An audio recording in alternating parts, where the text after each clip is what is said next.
નમસ્કાર મિત્રો, ગુજરાતી જ્ઞાનમાં તમારું સ્વાગત છે। ચાલો વાર્તાની શરૂઆત કરી તો આપણે ક્યાં હતા? તમને યાદ તો હશે જ ને। દિયાના જન્મદિવસના 2 દિવસ પહેલા એને મળવા હું વડોદરા ગયેલો અને એના માટે પુસ્તકો, અરીસો અને પત્ર લઈ ગયેલો। જ્યારે મેં એને આ ગિફ્ટ્સ આપી ત્યારે પહેલા તો એ હતપ્રભ થઈ ગયેલી અને વિચિત્ર હાવભાવ સાથે એ ચિલ્લાયેલી કે કૌશલ... એકલ અવતરણ ચિહ્ન। એના આવા રિએક્શનથી થોડા સમય માટે તો હું ગભરાઈ ગયેલો કે નક્કી આ છોકરી મારા પર ઉકળી ઉઠી છે। જો કે એને એવું નહીં કર્યું અને એના બંને હાથ મોઢા પર રાખીને એમ બોલી કે મારા માટે આટલું બધું કર્યું, આઈ એમ સો બ્લેસ્ડ, થેન્ક યુ કૌશલ।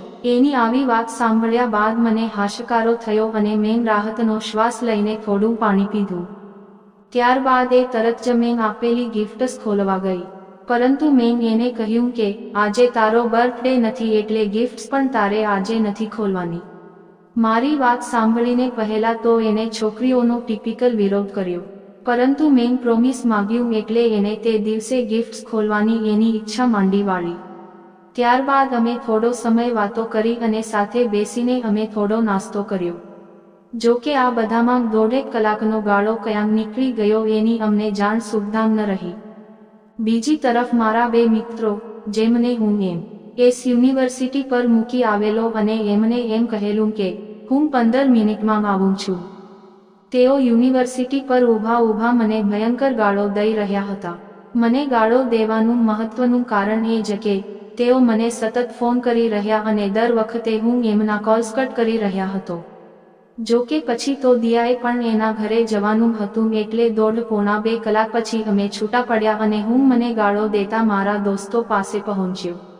દોસ્તો પાસે જ્યારે હું પહોંચ્યો ત્યારે સ્વાભાવિક જ એમણે મને મારવાનો બાકી રાખ્યો, પરંતુ આખરે દોસ્ત હોતે હૈ એટલે તેઓ સમજી ગયા અને અમે બધાએ સુરત તરફ કાર ભગાવી। સુરત પહોંચ્યા પછી પણ 2 દિવસ સુધી અમે મોડી રાત સુધી ચેટ કરતા। મેં એને ગિફ્ટ્સ નહોતી ખોલવા દીધી એટલે એ મારા પર મીઠો ગુસ્સો કરી રહી હતી।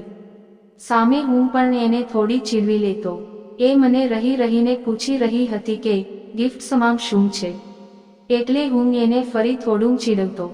આમને આમ એનો બર્થડે આવી ગયો અને બરાબર રાત્રે 12 વાગવામાં 1 મિનિટ બાકી હતી ત્યારે મેં એને ફોન કર્યો, બર્થડે વિશ કરી અને મેં એને ગિફ્ટ ખોલવા કહ્યું। અરીસો અને બુક્સ જોઈને એ ખુશ તો થઈ, પરંતુ પત્ર જોઈને એ સૌથી વધુ પ્રભાવિત થઈ। એને પત્ર લખ્યા પછી મેં થોડી અક્કલ વાપરીને મોબાઈલમાં પત્રનો ફોટોગ્રાફ લઈ લીધો હતો, એટલે મેં એને કહ્યું કે તું પત્ર વાંચતી નહીં, પત્ર હું વાંચું છું અને તું એ પત્રના એક શબ્દ પર ધીમે ધીમે નજર ફેરવતી જજે। આમ હું ધીમે પત્ર વાંચતો ગયો, જેમાં મેં માત્ર ને માત્ર એના સ્વભાવ અને પર્સનાલિટી વિશે જ લખેલું।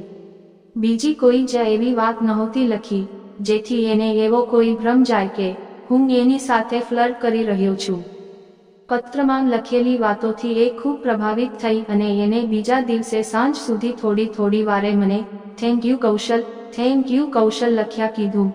પછી તો દિવાળી પછી અમારા ક્લાસ પણ શરૂ થયા અને અમે સાથે મળીને તમાશા અને છેલ્લો દિવસ જેવી ફિલ્મો જોઈ।